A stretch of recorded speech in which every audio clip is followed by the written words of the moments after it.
Hello दोस्तों, स्वागत है आपका एबीपी विशंस पर। दोस्तों, हम आपसे निवेदन करते हैं कि यदि अभी तक हमें आपने सब्सक्राइब न किया हो तो चैनल को सब्सक्राइब करके बेल आइकन को दबाना मत भूलें। हमें आपके साथ की बहुत ज़रूरत है। धन्यवाद। शेख हसीना बांग्लादेश की सबसे लंबे समय तक सेवा करने वाली प्रधानमंत्री हैं और साथ ही वह दुनिया की सबसे लंबे समय तक सेवा करने वाली निर्वाचित महिला सरकार प्रमुख भी हैं। उनके परिवार, शिक्षा, बेटी, बेटे, नेटवर्थ, राजनीतिक करियर, पुरस्कार और अन्य विवरणों के बारे में अधिक जानें। शेख हसीना बांग्लादेश की सबसे लंबे समय तक सेवा करने वाली प्रधानमंत्री हैं और साथ ही वह दुनिया की सबसे लंबे समय तक सेवा करने वाली निर्वाचित महिला सरकार प्रमुख भी हैं।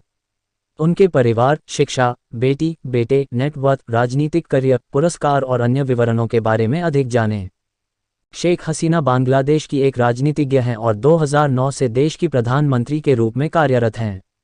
शेख हसीना बांग्लादेश के संस्थापक पिता और पहले राष्ट्रपति बंगबंधु शेख मुजीबुर रहमान की बेटी हैं। शेख हसीना बांग्लादेश की सबसे लंबे समय तक सेवा करने वाली प्रधानमंत्री हैं, क्योंकि उन्होंने पहले 1996 से 2001 तक इस पद पर कार्य किया था। 5 सितंबर 2022 तक शेख हसीना दुनिया की सबसे लंबे समय तक सेवा करने वाली निर्वाचित महिला सरकार प्रमुख बन गईं।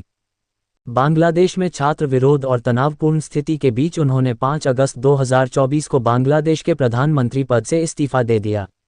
शेख हसीना का जन्म 28 सितंबर 1947 को पूर्वी बंगाल के तुंगीपारा में बंगाली मुस्लिम शेख परिवार में हुआ था। हसीना के पिता शेख मुजीबुर रहमान थे, जिन्हें बांग्लादेश के संस्थापक पिता के रूप में भी जाना जाता है, और वे देश के पहले राष्ट्रपति थे। शेख हसीना के दादा के माध्यम से इराकी अरब वंश है। शेख हसीना ने कई साक्षात्कारों में कहा है कि वह अपने पिता के राजनीतिक काम की वजह से डर के माहौल में पली बड़ी थीं।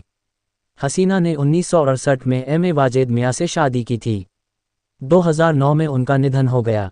1970 के पाकिस्तानी आम चुनाव के दौरान हिंसा के चरम पर होने और अपने पिता की गिरफ्तारी के दौरान शेख हसीना अपनी दादी के साथ रहती थीं। वह ढाका विश्वविद्यालय की छात्र राजनीति में भी सक्रिय थीं। शेख हसीना उस समय बांग्लादेश में नहीं थीं जब 15 अगस्त 1975 को बांग्लादेशी सेना के विद्रोही अधिकारियों द्वारा सैन्य तख्तापलट के दौरान उनके पिता और उनके परिवार के अधिकांश सदस्यों की हत्या कर दी गई थी। उस समय हसीना अपने पति के साथ पश्चिम जर्मनी में थीं, जो परमाणु भौतिक विज्ञानी के रूप में काम कर रहे थे। शेख हसीना 1975 के अंत में भारत द्वारा शरण दिए जाने के बाद नई दिल्ली चली गईं।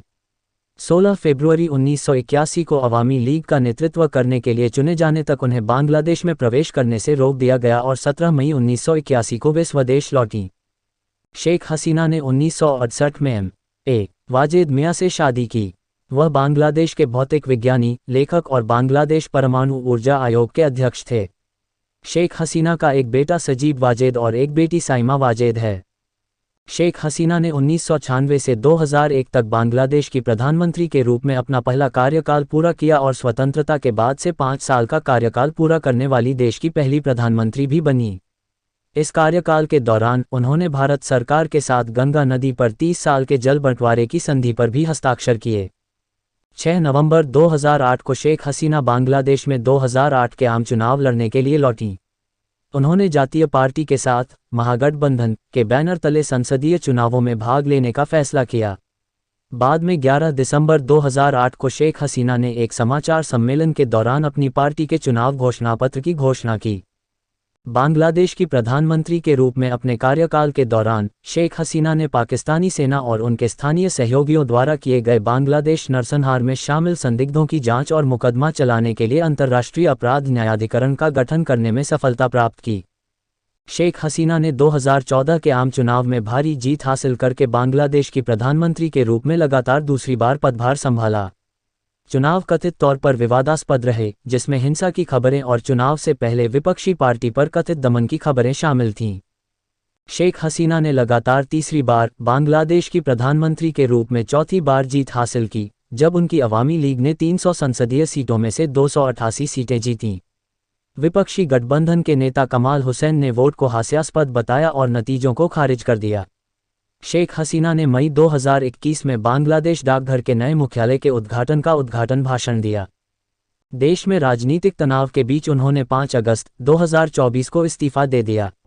अगर आपको हमारा वीडियो पसंद आया है तो वीडियो को लाइक, कमेंट में जय हिंद और सब्सक्राइब करके बेल आइकन को दबाना बिल्कुल भी मत भूलें। धन्यवाद।